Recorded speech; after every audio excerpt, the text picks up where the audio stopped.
one other question here on, you spoke about clinical trainees. In Minnesota, we call pre-licensed clinicians clinical trainees. They're called, associate therapists in other states.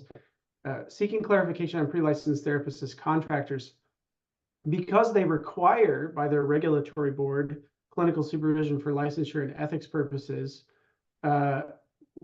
It's required for them to get that and to do their job, right? To be in compliance with their license that allows them to work.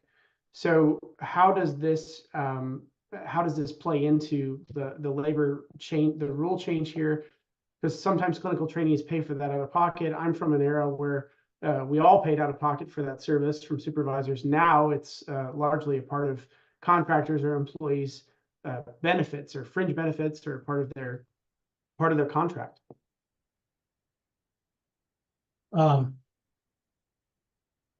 I'll give an answer. I don't know if it's answering the question that's asked, but it kind of plays into my analysis that since supervision is required, that's such an intimate detail that we can't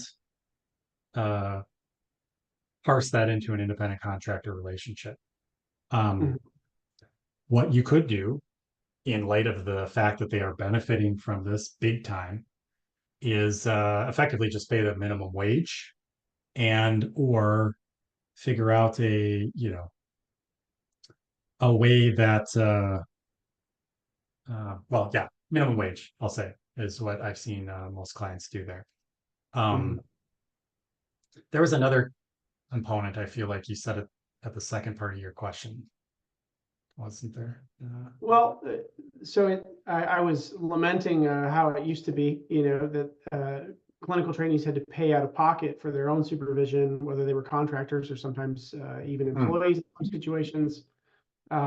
The issue is, given the regulatory board's requirements for clinical trainees to be in compliance, who covers the cost of that supervision, and what are the implications for this rule change as a contractor or a W-2 employee?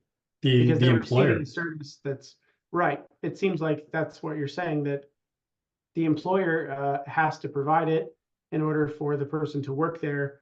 And so it ties the two together. It sounds like the employer and contractor, or the employer and clinical trainee or supervisor who's offering that service. Does that make sense? Yeah.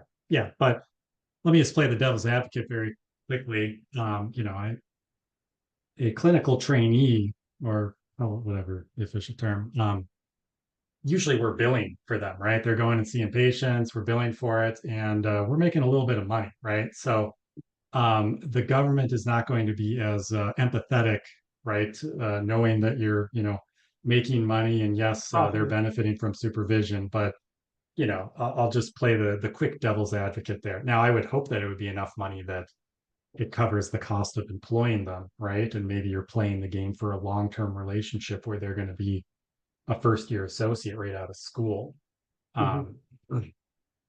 That's that. I'll just quickly say that.